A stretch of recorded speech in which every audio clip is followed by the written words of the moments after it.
আসসালামু আলাইকুম মাহমুদাস ব্লগে আপনাদের সকলকে আরও একবার স্বাগত জানাই। আশা করছি যে যেখান থেকে আমার ভিডিওটি দেখছেন সবাই খুব ভালো আছেন। আলহামদুলিল্লাহ আমরাও ভালো আছি। আরও একটি ডেইলি ব্লগ নিয়ে হাজির হলাম আপনাদের মাঝে। আশা করছি আমার আজকের ব্লগটিও আপনাদের ভালো লাগবে। আর যদি ভালো লাগে প্লিজ ভিডিওটিতে একটি লাইক দিয়ে দিবেন। চাইলে এক্ষুনি একটি লাইক দিয়ে ভিডিওটি কন্টিনিউ করতে পারেন। ছোট বোন আসছিল বেড়াতে, আর ছোট বোনের যে মেয়েটা, একে নিয়ে আমাদের সময়টা কিন্তু বেশ ভালোই কাটছে। তো প্রচণ্ড গরমে আসলে অনেক বেশি অস্থির হয়ে গেছে ও, আর তাই ওকে এখন বারান্দায় দোল খাইয়ে ঘুম নিয়েছি। তো এখানে বারান্দায় কিন্তু বেশ সুন্দর একটা বাতাস আছে আর একটু ঠান্ডা ঠান্ডা লাগছে, ওর ঘুমও আসছে এখানে। মেহমান আসলে কিন্তু সবারই ভালো লাগে আর সময়টা বেশ ভালোই কাটছে, যদিও প্রচণ্ড গরমের কারণে অস্থিরতা বেশি কাজ করছে।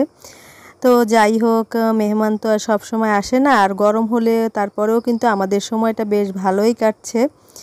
আর এই তো দেখতেই পাচ্ছেন, ওকে নিয়ে এই যে বিকেলের দিকে একটু ছাদে গিয়েছিলাম। তো নিসামণি বেশ ভালো মজা করছে এই বাসায় এসে। তো এই গরমে সব আপুদের কার কি অবস্থা চাইলে কমেন্টসের মাধ্যমে জানাতে পারেন। তো আসলে অনেক গরম, সে কারণে হচ্ছে ছাদে চলে এসেছি। ছাদে মোটামুটি বাতাস আছে, তো ঠান্ডা ঠান্ডা একটা ওয়েদার, ভালোই লাগছিল। আর এরপরে ভাবলাম যে একটু কিছু নাস্তা তৈরি করি সবার জন্য। আসলে গরমের কারণে খুব একটা নাস্তা তৈরি করতেও ইচ্ছে করে না। বাসায় কিছু পাকা কলা ছিল, তো ভাবলাম যে পাকা কলাগুলো নষ্ট হয়ে যাবে, আর কলা কিন্তু বেশি মজে গেলে দেখা যায় কি ওই নরম কলাগুলো হচ্ছে কেউ খেতে চায় না। আর তখন ওই কলা দিয়ে হচ্ছে এভাবে গুলগুলা তৈরি করে দিলে কিন্তু অনায়াসে খাওয়া হয়ে যায়। এতে করে কলাটাও খাওয়া হয় আর হচ্ছে বিকেলের নাস্তার কাজটাও সারে। আর এই যে দেখতেই পাচ্ছেন গুলগুলাগুলো আলহামদুলিল্লাহ বেশ ভালো হয়েছে। আর এই গুলগুলাগুলো যখন তৈরি করেছিলাম তখন কিন্তু আমি ক্যামেরায় শ্যুট নিতে পারিনি, অর্থাৎ মেহমান অতিথি থাকলে তো খুব ঝামেলা হয়, আর তখন ভিডিও করারও সেই এনার্জিটা ছিল না। তারপরে ভাবলাম যে যেহেতু গুলগুলাগুলো ভালো হয়েছে তাই আপনাদের সাথে একটু শেয়ার করি।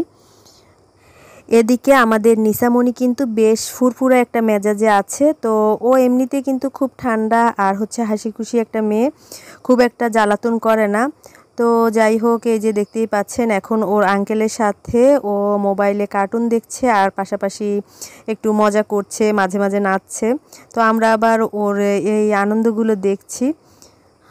বাসায় কিন্তু এরকম ছোট্ট একটা বাচ্চা থাকলে কখন যে সময় কেটে যায় সেটা কিন্তু বলা যায় না।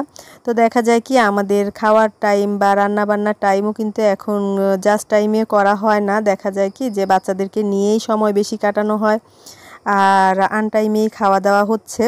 তো যাই হোক, এই যে এখন তো মধু মাস, তো ফলের সিজন, আর এই যে সকল ধরনের ফল এসে ঘর ভরে যাচ্ছে আলহামদুলিল্লাহ।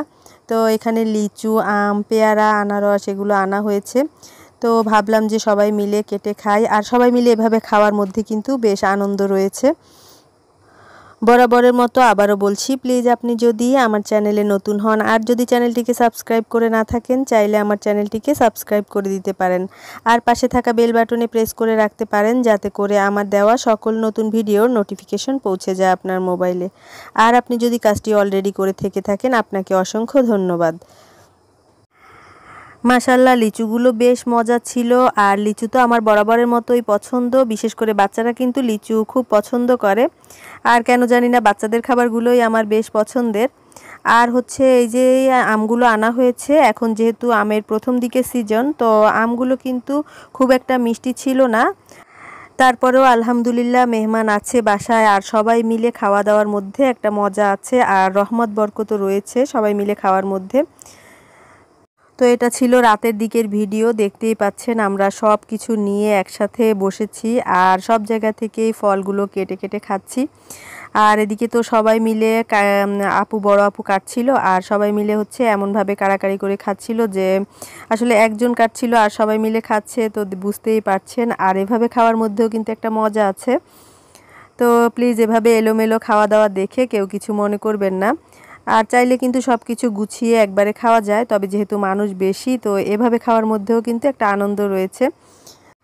এটা হচ্ছে বেশ কিছুদিন আগে সুভানার স্কুলে একটা নাচের প্রোগ্রাম ছিল, তো তখন হচ্ছে যে ভিডিওগুলো করেছিলাম ওই ভিডিওটা আপনাদের সাথে শেয়ার করা হয়নি, তো ভাবলাম এখন আপনাদের সাথে শেয়ার করি। তো আমার ভাবি হচ্ছে পার্লার থেকে বিউটিশিয়ান পাঠিয়ে দিয়েছে আর বাসায় বসে সুবানাকে সাজানো হয়েছে। তো সুবানা হচ্ছে একটু সাজুগুজু করতেও পছন্দ করে, আর দেখতেই পাচ্ছেন সাজুগুজু শেষে একটু ঢং করছিল।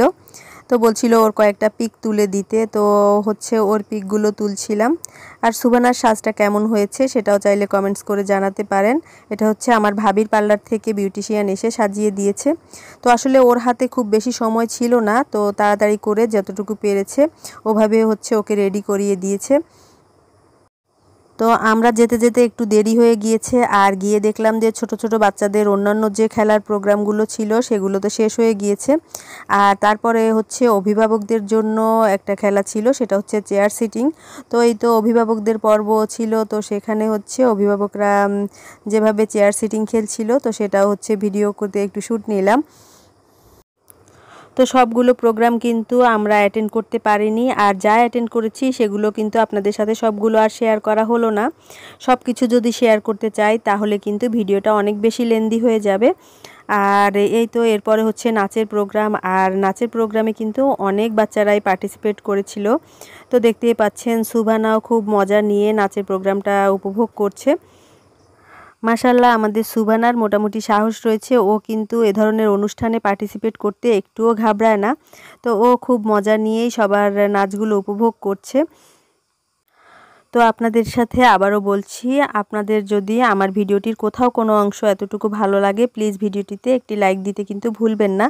আপনাদের লাইকই পারে আমাকে আমার গন্তব্যে পৌঁছে দিতে। আপনাদের একটি লাইকের মূল্য আমার কাছে অনেক বেশি।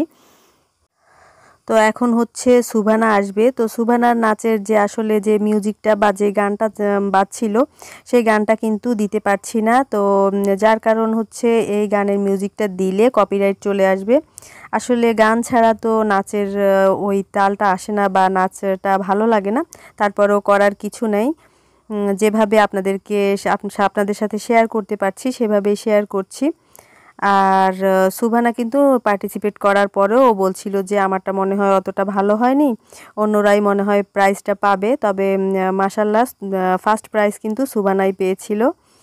পুরস্কার বিতরণীতে কিন্তু প্রথমে যে পুরস্কারটা দেওয়া হবে সেটা কিন্তু সুবানাকেই ডাকছিল। তো ও কিন্তু বিশ্বাস করতে পারছিল না, ও বলছিল হয়তো অন্য কাউকে ডাকছে।